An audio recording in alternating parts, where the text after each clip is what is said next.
নমস্কার ম্যাম।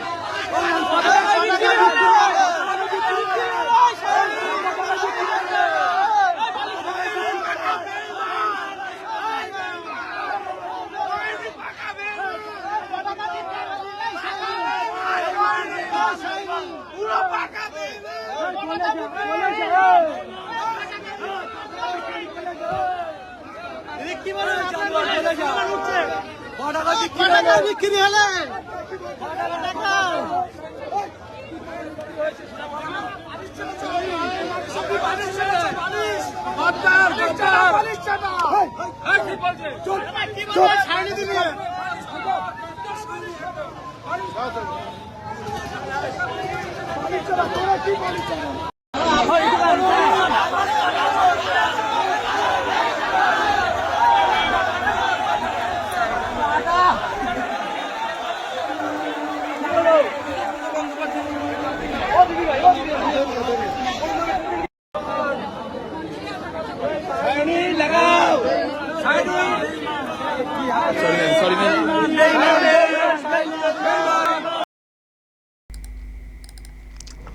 দেখুন, যারা চোর তাদেরও বুদ্ধি আছে, কারণ চুরি বিদ্যা বড় বিদ্যা, যদি না পড়ি ধরা, একটা কথা আছে না। কিন্তু সায়নী ঘোষ এবং ঋতব্রতরা আজকে যেটা করেছেন অত্যন্ত বোকামি করেছেন, অত্যন্ত বোকামি করেছেন। কেন গেছিলেন ওখানে? ওখানে বারুইপুরে কেন গেছিলেন? ওনাদের এই আন্দাজটা নেই যে গেলে কি হতে পারে। সায়নী ঘোষের আন্দাজ নেই যে ওখানে গেলে কি হতে পারে। ঋতব্রতর আন্দাজ নেই ওখানে গেলে কি হতে পারে। গেছিলেন কেন? পরিবারের পাশে থাকতে হবে, যদি সত্যিই ইচ্ছে হয় অন্যভাবে থাকতে পারতেন। কিন্তু যেভাবে আপনারা রাজনীতি করেছেন, আমি বিশেষ করে সায়নী ঘোষের কথা বলবো, যেহেতু উনি এলাকার সাংসদ, যেভাবে পলিটিক্স করেছেন, যেভাবে এই সব অংশের লোকজনদেরকে উস্কে রাজনীতি করেছেন, যখন উনি টিএমসি থেকে মানে কালীঘাট টিএমসি থেকে সরে এসছেন, ওনার তো বোঝা উচিত ছিল যে ওখানে গেলে এই রকম বিক্ষোভ হতে পারে। তো গেলেন কেন ওখানে? গিয়ে কি খুব সম্মান বেড়েছে? যা ইচ্ছা তাই পাবলিক বলছেন, শুনতে হচ্ছে, কানকে কালা করতে হচ্ছে, মুখকে বোবা করতে হচ্ছে, না শোনার ভান করে কিছু বক্তব্য, কিছু মানে কিছু শুনতে পাইনি এরকম ভাব দেখিয়ে একটা করে বেরিয়ে আসতে হচ্ছে। তো এটা কি হয়েছে? একজন এমপির জন্য এটা কি খুব সম্মানের হলো? লোকাল এমপি তো এটার আইডিয়া ছিল না ওখানে গেলে কি হতে পারে? আইডিয়া ছিল না, আসলে কোনো আইডিয়াই তো নেই না ওনাদের। থাকলে কি আর ওইভাবে রাজনীতি করতেন?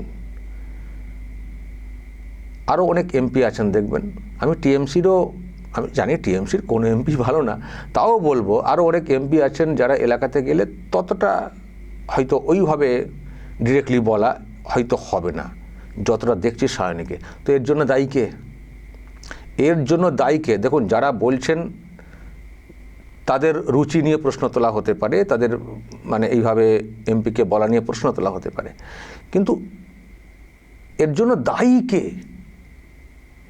এর জন্য দায়ী কে? প্রথমত এই যে শব্দ বন্ধগুলো বলা হচ্ছে, এটা ওনাদেরই প্রোগ্রাম থেকে উঠে আসা, নিশ্চয়ই আপনাদের মনে আছে।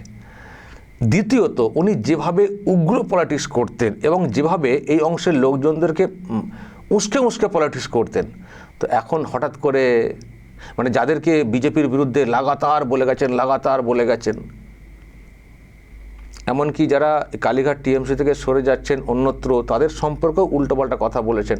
আর তিনি যদি হঠাৎ করে সরে যান কালীঘাট টিএমসি থেকে, মমতা ব্যানার্জির পাশ থেকে, তো তাকে দেখলে তো এরকম তো হবেই, তো এইরকম তো হবেই। তো ওনাদের বোঝা উচিত ছিল। আর ঋতব্রতর ব্যাপারে অন্য প্রশ্ন রয়েছে। এখন যেহেতু ইনারা সব একদিকে চলে গেছেন, সুতরাং সবাইকেই অ্যাটাক করা হচ্ছে।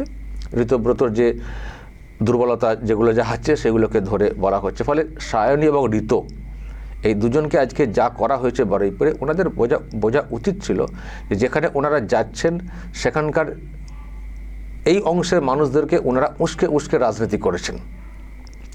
ইনাদেরকে বিজেপির বিরুদ্ধে লাগাতার বলে বলে রাজনীতি করেছেন।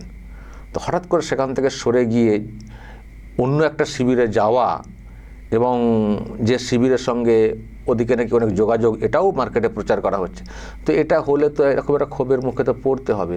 তো গেলেন কেন? যখন পিঠ বাঁচানোর জন্য আপনারা কালীঘাট টিএমসি থেকে সরে অন্যত্র অবস্থান করছেন, পিঠ বাঁচানোর জন্যে, সেটা আমরাও কথা মনে করি। এবার আপনাদের পিঠ বাঁচানোর সুযোগটা নিয়ে যদি বিজেপি কিছু তাদের স্বার্থ কায়েম করে ফেলে বা অন্য কোনো উদ্দেশ্য পূরণ করে, সেটা অন্য বিষয়। কিন্তু আপনারা যে অন্য অবস্থান নিচ্ছেন আপনাদের পিঠ বাঁচানোর জন্যে, বিজেপি মজা দেখছে। বিজেপি এটাকে কীভাবে তাদের কাজে লাগানো যায় সেটা যে কোনো পলিটিক্যাল পার্টি তার কৌশল নিশ্চয়ই তারা করবে।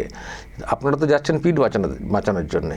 আর আপনারা কি বলেছিলেন এলাকার মানুষকে বিজেপির বিরুদ্ধে, আর দল থেকে সরে যাওয়া নিয়ে কী বা বলেছিলেন? মানে এইগুলো আপনারা জানতেন না। হ্যাঁ, সায়নী ঘোষ এইরকম অপমানের শিকার হয়েছেন। যেমন কালীঘাট টিএমসি খুশি এতে, তারাও চাইছে যে যারা আমাদের থেকে সরে যাচ্ছেন তাদেরকে হেনস্থা করা হোক, গ্রেপ্তার করা হলেও কোনো আপত্তি নেই। দেখবেন ববি হাকিম থেকে শুরু করে অনেকের বিরুদ্ধে গ্রেপ্তারের দাবি পর্যন্ত তোলা হচ্ছে কুণাল ঘোষের তরফ থেকে। তেমনি উনি যেই শিবিরেই অবস্থান করুন না কেন, সায়নী যা করেছেন তৃণমূল কংগ্রেসে, কালীঘাট তৃণমূল কংগ্রেসে থাকাকালীন, অন্য অংশ বিজেপি বা অন্য সাধারণ মানুষ তারাও কিন্তু সায়নীকে এই যে অসম্মান করা হয়েছে তারাও কিন্তু খুশি।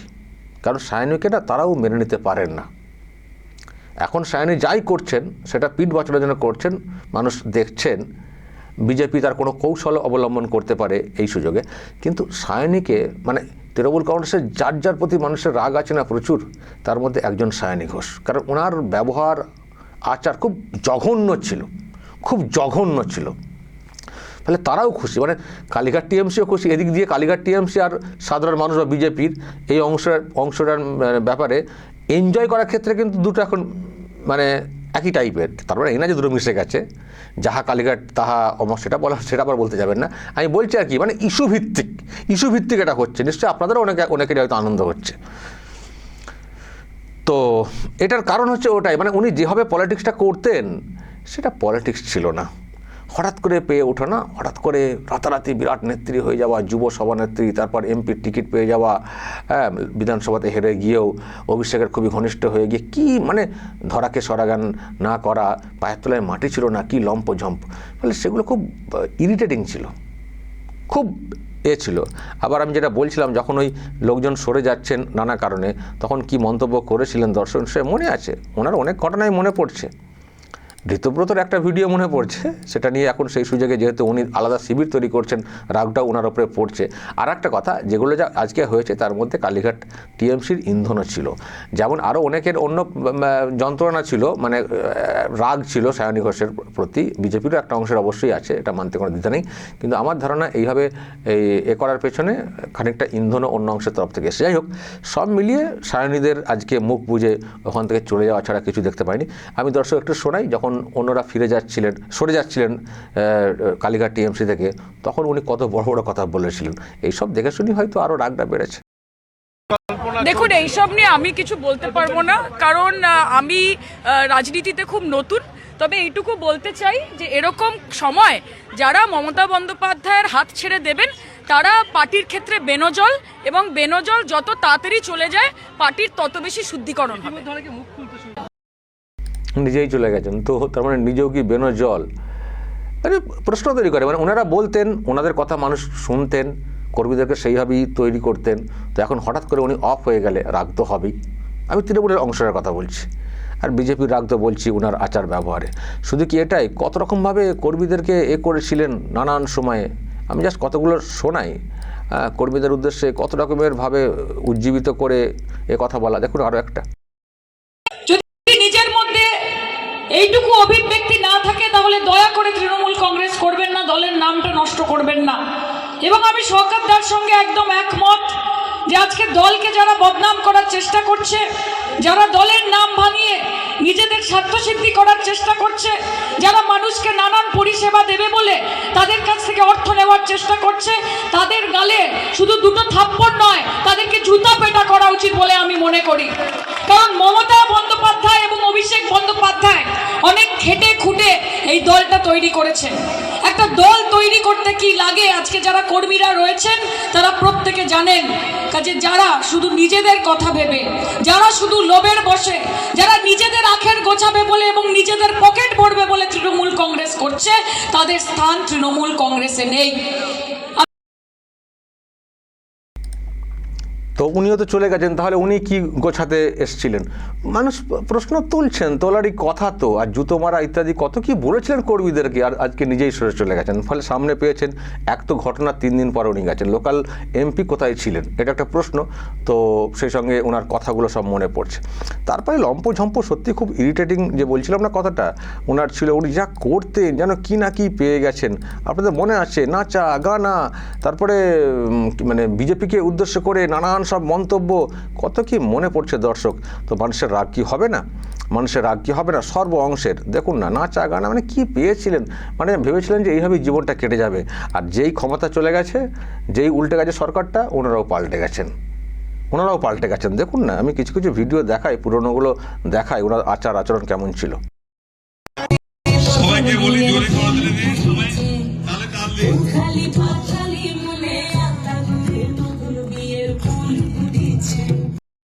পাল তুলে দে মাঝি হেলা করিস না, পাল তুলে দে মাঝি হেলা করিস না, ছেড়ে দে নৌকায় আমি যাব মদিনা, ছেড়ে দে নৌকায় আমি যাব মদিনা। লাগাও